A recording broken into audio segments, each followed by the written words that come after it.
வணக்கம். நீங்கள் கேட்டுக்கொண்டிருப்பது எங்களின் ஆழமான அலசல். இன்னைக்கு நாம யூஜி கிருஷ்ணமூர்த்தி அப்படிங்கிற ஒரு ரொம்பவே வித்தியாசமான மரபுகளை உடைக்கிற ஒரு சிந்தனையாளரோட பேச்சோட சில பகுதிகளை பார்க்க போறோம். அவர் சொல்ற விஷயங்களை உங்களை கண்டிப்பா யோசிக்க வைக்கும். ஒருவேளை கொஞ்சம் என்ன சொல்றது நிலைகுலையவும் செய்யலாம். இந்த உரையில பாத்தீங்கன்னா யூஜி மனிதர்களுக்கு இந்த சுய விருப்பம், அதாவது ஃப்ரீ வில் இருக்கா? நம்மோட சிந்தனைகள் எல்லாம் உண்மையில எங்க இருந்து தான் வருது? நாம எல்லாரும் தேடுறமே மகிழ்ச்சி, அமைதி, அதெல்லாம் உண்மையில என்ன? இப்படி ரொம்ப அடிப்படையான கேள்விகளை எழுப்புறாரு. ஆனா அவர் பதில்களை அள்ளித்தர மாதிரி தெரியல. நம்ம கேள்விகளையே திருப்பி கேள்வி கேட்கிற மாதிரி இருக்கு. ஆமா. இது நம்ம வழக்கமா கேட்கிற தத்துவ விவாதங்கள் மாதிரி இருக்காது. யூஜி நம்ம ரொம்ப சாதாரணமா கேள்வியே கேட்காம ஏத்துக்கிட்ட பல விஷயங்கள, நம்மளோட இருப்பு, நம்ம சிந்தனை, நம்ம குறிக்கோள்கள், அதோட ஆணிவேரையே அசைச்சு பார்க்குறாரு. இன்னைக்கு நாம பண்ண போறது, அவரோட இந்த சவாலான பார்வைய உங்களுக்கு அறிமுகப்படுத்தி, அதோட தாக்கங்கள் என்னவா இருக்கலாம்னு கொஞ்சம் பேசலாம்னு இருக்கோம். அவரோட சில கருத்துக்கள் முதல்ல கேட்கும்போது, புரிஞ்சுக்க ரொம்ப கஷ்டமா இருக்கலாம். இல்லைன்னா முரணா கூட தோணலாம்.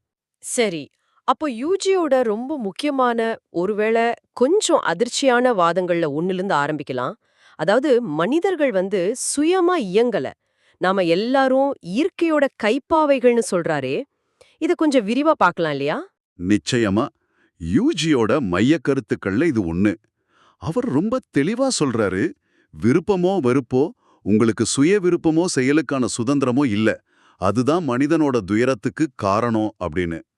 அதாவது நாம எடுக்கிற முடிவுகள், செய்யற செயல்கள் எல்லாமே நம்மால சுயமா தீர்மானிக்கப்படுறது இல்லையா? அது இயற்கையோட அல்லது பிரபஞ்சத்தோட ஒரு பெரிய இயக்கத்தோட ஒரு பகுதி தான் அப்படின்னு சொல்றாரு. இந்த எண்ணத்தை ஏத்துக்கவே கொஞ்சம் கஷ்டமா இருக்குல்ல? ஆமால்ல. ஏன்னா நம்ம அன்றாட அனுபவத்துல, நான் தானே இந்த வேலைய செய்ய முடிவு செஞ்சேன். நான் தானே இத சொன்னேன். அப்படின்னு தானே உணர்றோம். இந்த உணர்வை யூஜி எப்படி பார்க்கறாரு? இது வெறும் மாயையா? இல்ல என்ன? அவர் அத மாயன்னு சொல்றத விட, அது மனிதன் தனக்குத்தானே உண்டாக்கிக்கிட்ட ஒரு சிக்கல்னு சொல்றாரு. எப்போ மனித இனம் சுய உணர்வு, அதாவது நான் அப்படிங்கிற உணர்வு அதை வளர்த்துக்கிட்டதோ, அப்போவே அது தன்னை சுத்தி இருக்கிற இயற்கையிலிருந்தும் மத்த உயிர்கள்ல இருந்தும் பிரிச்சு பார்க்க ஆரம்பிச்சது. அவன் இயற்கையிலிருந்து தன்னை தனியா பிரிச்சு பார்க்கும் அந்த முதல் உணர்வு அனுபவிச்சான் அப்படின்னு அவர் சொல்றாரு. இந்த நான் தனி அப்படிங்கிற உணர்வு தான் எல்லா பிரச்சனைக்கும் மூலம்னு அவர் பார்க்கறார். நாம இந்த பிரபஞ்சத்தோட ஒரு பகுதி, ஒரு ஒற்றை அழகு அப்படிங்கிறத மறந்துட்டோம்னு சொல்றாரு. அப்போ மனித இனத்துக்குன்னு ஒரு தனி முக்கியத்துவமோ நோக்கமோ இல்லையா? நாம வெறும் தற்செயலான ஒரு நிகழ்வு தானா? ம் அதேதான் சொல்றாரு. இயற்கைக்கு மனித இனம்னு ஒரு குறிப்பிட்ட உயர்ந்த நோக்கம் எல்லாம் இல்லையா? நம்ம வெறும் அணுக்களோட தற்செயலான சேர்க்க, ஃபார்ச்சுவேட்டஸ் கான்கோர்ஸ் ஆஃப் ஆட்டம்ஸ் அப்படின்னு சொல்றாரு.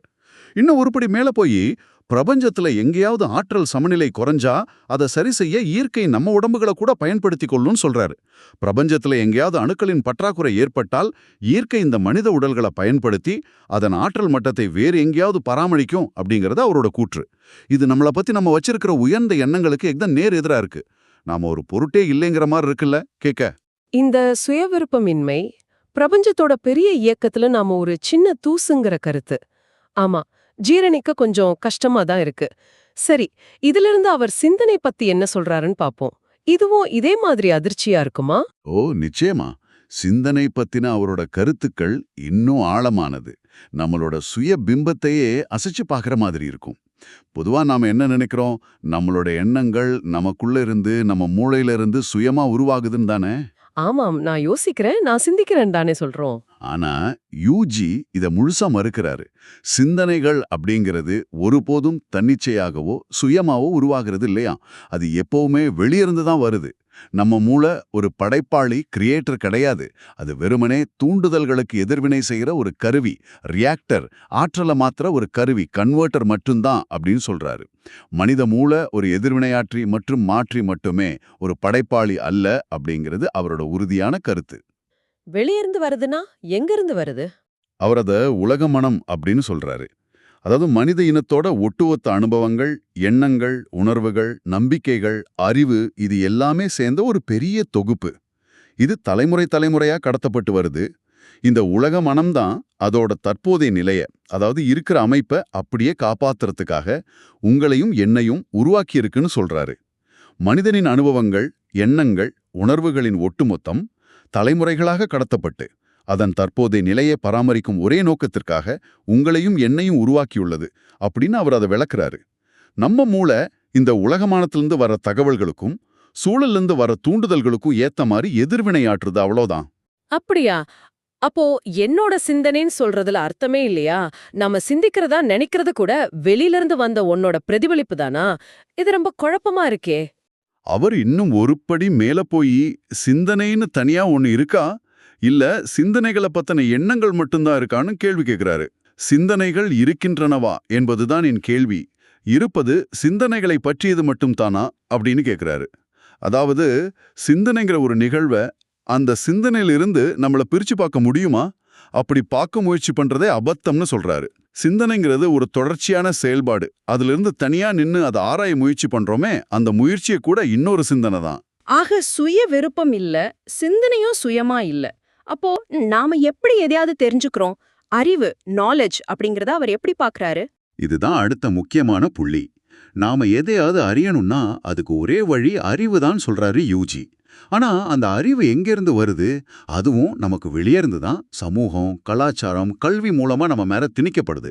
அதனால இந்த அறிவோட கட்டமைப்பை விட்டு வெளியே நின்னு உண்மையான யதார்த்தத்தை, ரியாலிட்டிய அனுபவிக்க முயற்சி பண்றது சுத்தமா பிரயோஜனம் இல்லாத ஒரு முயற்சி. எக்ஸசைஸ் இன் ஃபியூட்டிலிட்டி அப்படிங்கிறது அவரோட மிக முக்கியமான வாதங்கள்ல ஒண்ணு. அறிவு தான் ஒரே வழி, வேறு வழி இல்ல. இந்த அறிவின் உதவியின்றி பொருட்களின் யதார்த்தத்தை அனுபவிக்க முயற்சிப்பது கூட முற்றிலும் பயனற்ற ஒரு பயிற்சி அப்படின்னு ரொம்ப அழுத்தமா சொல்றாரு. புரியலையே. அறிவோட உதவி இல்லாம யதார்த்தத்தை அறிய முடியாதா? நம்மளோட புலன்கள் பாக்கறது, கேக்கறது, தொடருது, இதெல்லாம் யதார்த்தத்தை பத்தி சொல்லாதா? ஜியோட பார்வையில புலன் உணர்வுகள் கூட அறிவோட உதவி இல்லாம நமக்கு எதையும் சொல்றதில்ல. புலன்கள் உங்களுக்கு எதையும் சொல்வதில்லை அப்படின்னு சொல்றாரு. உதாரணத்துக்கு ஒரு சத்தம் கேக்குது. அது சத்தம்னு நமக்கு எப்படி தெரியுது? அந்த ஒலிய சத்தம்னு வகைப்படுத்த நமக்கு அறிவு தேவைப்படுது. அந்த அறிவு இல்லைன்னா அது வெறும் அதிர்வு தான். தூண்டுதலும் அதுக்கு நாம காட்டுற எதிர்வினையும் ஒரு ஒற்றை பிரிக்க முடியாத இயக்கம், யூனிட்டரி மூமெண்ட் அப்படின்னு சொல்றாரு. எது தூண்டுதல், எது எதிர்வினைன்னு நாம பிரிச்சு பார்க்கறதே அறிவோட மூலமா தான். அதனால இறுதி யதார்த்தம், அல்டிமேட் ரியாலிட்டி, உண்மை, ட்ரூத் அப்படிங்கிற பெரிய கேள்விகளை கேட்டு அறிவோட உதவி இல்லாம அதை அறிய முயற்சி பண்றதை விட்டுட சொல்றாரு. அதுக்கு பதிலா இந்த உலகம் நமக்கு கத்துக் கொடுக்கிற யதார்த்தத்தை நடைமுறை தேவைகளுக்காக, மத்தவங்களோட தொடர்பு கொள்றதுக்காக ஏத்துக்கணும்னு சொல்றாரு. தண்ணீர் எங்கே கிடைக்கும், இந்த இடத்துக்கு எப்படி போகுது, இந்த மாதிரி நடைமுறை விஷயங்களுக்கு இந்த பகிரப்பட்ட யதார்த்தம் தேவை. உலகம் என் மீது திணிக்கும் யதார்த்தத்தை தொடர்பு கொள்ளும் நோக்கங்களுக்காக நான் ஏற்றுக்கொள்கிறேன். ஆனால் யதார்த்தம், இறுதி யதார்த்தம் போன்ற கேள்விகளை கேட்பதில்லை அப்படிங்கிறது அவரோட நிலைப்பாடு. ஓகே, அப்போ அறிவு தான் எல்லாம். ஆனா அதுவும் நம்மளால உருவாக்கப்பட்டதில்ல, வெளியே இருந்து வந்தது. இந்த அறிவை கொண்டு இறுதி உண்மையை தேட முடியாது. அப்படியானா மனிதர்கள் பொதுவா தேடுறாங்களே, மகிழ்ச்சி, அமைதி, ஞானம், என்லைட்மெண்ட், இந்த மாதிரி உயர்ந்த இலக்குகள், அத பத்தி அவர் என்ன நினைக்கிறாரு? அதையும் நிராகரிக்கிறாரா? கடுமையா விமர்சிக்கிறாருன்னே சொல்லணும். அவர் சொல்றாரு, எல்லோரும் ஒரே ஒரு விஷயத்துல மட்டுமே ஆர்வமா இருக்காங்க. அது ஒரு கணம் கூட துன்பம் இல்லாத மகிழ்ச்சி, ஒரு கணம் கூட வலி இல்லாத இன்பம். இந்த தேடலே ஒரு பிரச்சனை என்கிறார். ஏன் மகிழ்ச்சியை தேடுறது தப்பா? தப்புன்னு சொல்றதை விட அது சாத்தியமில்லாத ஒண்ணுன்னு சொல்றாரு. அது மட்டும் இல்ல, அந்த தேடலுக்கு நம்ம பயன்படுத்துற கருவியே பிரச்சனைக்குரியதுங்கிறாரு. இங்கதான் அவர் ஒரு சுவாரஸ்யமான ஒப்பீட்டை கொண்டு வர்றாரு. நாம இந்த ஆன்மீக இலக்குகளை அடைய பயன்படுத்துற அதே சிந்தனைங்கிற கருவியத்தான் ஜெயில்ல இருக்கிற ஒரு திருடனும் அங்கிருந்து தப்பிக்க பயன்படுத்துறான் அப்படின்னு சொல்றாரு. உங்கள் ஆன்மீக இலக்குகளை அடைய நீங்கள் பயன்படுத்தும் கருவி, சிறையில் இருக்கும் திருடன் வெளியேற பயன்படுத்தும் அதே கருவிதான் அப்படின்னு சுட்டிக்காட்டுறாரு. இது என்ன மாதிரி ஒப்பீடு? கொஞ்சம் விளக்கமா சொல்லுங்களேன். அவர் சொல்ல வர்றது என்னன்னா, சிந்தனைங்கிறது அடிப்படையில ஒரு பௌதிகமான விஷயம் மாதிரி. அதனால சிந்தனை மூலமா அடைய முயற்சி பண்ற ஆன்மீக இலக்குகளும் கூட பௌதிகமானது தான் அப்படிங்கிறாரு. கோவிலுக்கு போய் நம்ம வரங்கள் கேட்கறதும் பொருட்சார்ந்த ஆசைகள் தானே. நிரந்தர மகிழ்ச்சி, நிரந்தர அமைதிங்கிறதும் ஒரு வகையான பொருளை தேடுற மாதிரி தான். வலி இல்லாம இன்பம் மட்டுமே வேணுங்கிறதும் இயற்கைக்கு முரணானது. வலி, இன்பம் ரெண்டுமே உடலோட இயல்பான எதிர்வினைகள். அப்போ எதுக்கு இந்த தேடல் வருது? உடலோட அடிப்படை உயிர் வாழும் செயல்முறை, அதாவது உணவு, பாதுகாப்பு, இந்த மாதிரி விஷயங்கள் அது இயற்கையாவே இருக்கு. ஆனா இந்த நிரந்தர மகிழ்ச்சி, நிரந்தர அமைதி மாதிரி எக்ஸ்ட்ரா தேவைகள், டிமாண்ட்ஸ் எல்லாம் கலாச்சாரத்தால, அந்த உலக மனதால நம்ம மேல திணிக்கப்பட்டதுன்னு சொல்றாரு. இந்த தேவைகள் தான் மனுஷனோட துயரத்துக்கு காரணம். இந்த தேவை கலாச்சாரத்தால் அறிமுகப்படுத்தப்பட்டது, அதுதான் மனிதனின் துயரம் என்று நான் சுட்டிக்காட்டுகிறேன் அப்படின்னு சொல்றாரு. உடல் இயல்பா இருக்கு, ஆனா மனசுதான் இந்த சாத்தியமில்லாத இலக்குகளை துரத்துது. இது வாழ்க்கை இறப்பு பத்தின நம்ம புரிதல்களையும் கேள்விக்குள்ளாக்குதா? நிச்சயமா. நாம உயிருடன் இருக்கோமா இல்ல இறந்துட்டோமாங்கிறத கூட நன்மா வழக்கமான அறிவு அனுபவ கட்டமைப்பு மூலமா உண்மையா அறிய முடியாதுன்னு சொல்றாரு. நீங்கள் உயிருடன் இருக்கிறீர்களா அல்லது இறந்து விட்டீர்களா என்ற உண்மையை நீங்களாகவே கண்டறிய உங்களுக்கு வழி இல்லை அப்படிங்கிறது அவரோட கூற்று. உடல் அதோட வேலைகளை செஞ்சுக்கிட்டே இருக்கும், இதயம் துடிக்கும், சுவாசம் நடக்கும். ஆனா நான் உயிருடன் இருக்கிறேன் அப்படிங்கிற எண்ணம் அறிவன் மூலமா தான் வருது. இதயத்துக்கு அது ரத்தத்தை பம்ப் செய்துன்னு தெரியாது, உடம்புக்கு அது உயிருடன் இருக்கிற பிரக்ஞை இல்ல. அப்போ இறப்பை எப்படி புரிஞ்சுக்கிறது? ஜியோட பார்வையில இறப்ப அனுபவிக்கவே முடியாது. ஏன்னா இறப்பு நடக்கும்போது அந்த அனுபவத்தை கொள்ளுற கட்டமைப்பு, அதாவது அந்த மனசு, அந்த நான் உணர்வு இருக்காது. மரணத்தை ஒருபோதும் அனுபவிக்க முடியாது, உங்களுடையதா அனுபவிக்க அந்த அனுபவ கட்டமைப்பே அங்க இருக்காது அப்படின்னு சொல்றாரு. நாம மத்தவங்களோட மரணத்தை பார்க்கும்போது கூட நாம அனுபவிக்கிறது அந்த நிகழ்வோட தாக்கத்தை தானே தவிர உண்மையான மரணத்தை இல்ல. நாம பார்க்கறது ஒரு பதிலளிக்காத அசைவில்லாத உடம்ப மட்டும்தான். அந்த உடல் என்ன அனுபவிக்குதுன்னு நம்மால அறிய முடியாது. இது இன்னொரு முக்கியமான விஷயத்துக்கு நம்மள கொண்டு வருது. உடல் நிரந்தரம் இல்லாதது அப்படிங்கறது உணர்ந்து கணத்துக்கு கணம் இயல்பா வாழுது. அதுக்கு இறந்த காலம் எதிர்காலம் பத்தின கவலையே கிடையாது. உடல் கணத்திற்கு கணம் வாழ்கிறது, ஏனென்றால் அது நிரந்தரத்தை பத்தி சிந்திப்பதில்லை அப்படின்னு சொல்றாரு. ஆனா மனசோ எப்பவும் தொடர்ச்சிய நிரந்தரத்தை தேடுது. அதனால கணத்துக்கு கணம் வாழ்றது அப்படிங்கிறது மனசுக்கு ஒரு சாத்தியமில்லாத வெறும் பேச்சு, ஒரு தத்துவம், ஒரு வியாபாரம் மாதிரி ஆயிடுச்சுன்னு சொல்றாரு. ஆனால் தொடர்ச்சியிலும் நிரந்தரத்திலும் ஆர்வமுள்ள மனம் கணத்திற்கு கணம் வாழ்வதை பற்றி பேசலாம். ஆனால் அந்த தளத்தில் கணத்திற்கு கணம் வாழ்வது என்ற ஒன்றே இல்லை அப்படிங்கிறது அவரோட கருத்து. இவ்ளோ புரட்சிகரமான சவால் விடுற கருத்துக்களை அவர் சொல்லும்போது மத்தவங்க, குறிப்பா தத்துவவாதிகள் அவரோட எப்படி உரையாடினாங்க? ஒரு புரிதல் சாத்தியமாச்சா? இதுதான் யூஜியோட உரையாடல்கள்ல அடிக்கடி வர்ற ஒரு முரண். தத்துவவாதிகள் அவரோட கருத்துக்களை தங்களோட அறிவோட சட்டகத்துக்குள்ள பூர்த்தி பார்க்க முயற்சி செஞ்சாங்க. அவங்க யூஜியையும் தங்களோட அறிவு விளையாட்டுல ஒரு ஆட்டக்காரரா பார்த்தாங்க. ஆனா யூஜியோ அந்த விளையாட்டிலே பங்கேற்கலன்னு மறுத்துட்டாரு. ஒரு தத்துவவாதி அவர்கிட்ட சொல்ற மாதிரி உரையில வருது, நீங்க எங்க அறிவு விளையாட்டை விளையாடுறீங்கன்னு நாங்க நினைக்கிறோம், ஆனா நீங்களும் அறிவே ஒரு நோய்ங்கிறீங்க, எங்களுக்கும் உங்களுக்கும் நடுவுல தொடர்பு சுத்தமா தடபட்டு போச்சு. ஏன் அந்த தடை? என்ன காரணம்? யூஜியோட கருத்துப்படி உண்மையான தொடர்பு நடக்கணும்னா ஒரு பொதுவான புரிதல் தளம் இருக்கணும். ஒரு பொதுவான புரிதல் தளம் இல்லை என்றால் நாம் யாருடனும் தொடர்பு கொள்ள வழியில்லை அப்படின்னு சொல்றாரு. அவர் சொல்ற விஷயங்களை மத்தவங்க அவங்களோட சொந்த அறிவு கட்டமைப்புக்குள்ள மொழிபெயர்க்க முயற்சி செய்யும்போது அதோட உண்மையான அர்த்தம் சிதைஞ்சு போகுது அல்லது முழுசாவே இழக்கப்படுது. அதனாலதான் தான் யாருக்கும் எதையும் கத்துக் கொடுக்கவோ வழிகாட்டவோ அறிவொளியூட்டவோ இங்கே இல்லைன்னு அவர் திரும்ப திரும்ப சொல்றாரு. நான் உங்களுக்கு அறிவுறுத்த இங்கே இல்ல, உங்களை மகிழ்விக்க இங்கே இல்ல, உங்களுக்கு ஞானமளிக்க இங்கே இல்ல அப்படின்னு ரொம்ப தெளிவா சொல்லிடுறாரு. அப்போ எதுக்காக அவர் பேசுறாரு? அவரோட பேச்சுகளுக்கு என்ன நோக்கம்? அது ஒரு பெரிய கேள்விதான். அவரே கூட அதுக்கு நேரடியான பதில் சொல்ற மாதிரி தெரியல. அவர் ஒரு தடவை தன்னோட பேச்ச ஒரு இயந்திர துப்பாக்கிக்கு ஒப்பிடுறாரு. அது எப்படி சுத்தி இருக்கிற அசைவுகளுக்கு தானா எதிர்வினையாற்றி குறிக்கோளே இல்லாம தோட்டக்களை சுடுமோ அது மாதிரி தான் தம் பேச்சும் அப்படின்னு சொல்றாரு.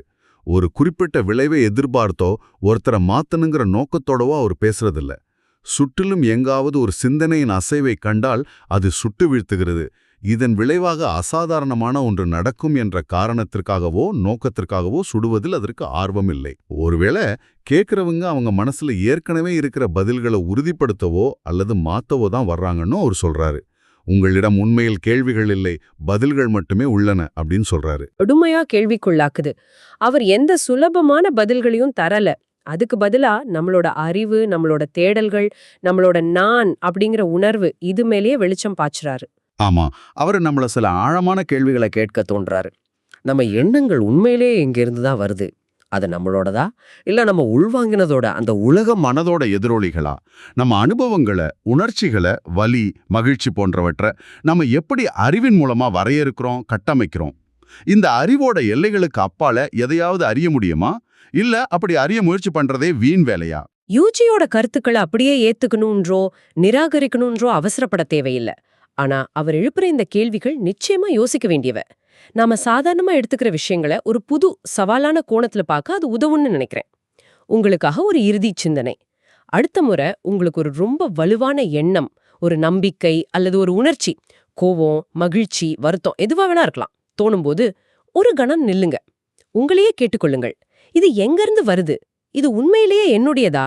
இல்லனா நான் கத்துக்கிட்ட, நான் உள்வாங்கிக்கிட்ட சமூகத்தோட, கலாச்சாரத்தோட, அந்த உலக மனதோட ஒரு பகுதியோட எதிர்வினையா? இந்த ஆழமான அலசல்ல இணைந்திருந்ததற்கு நன்றி. மீண்டும் சந்திப்போம்.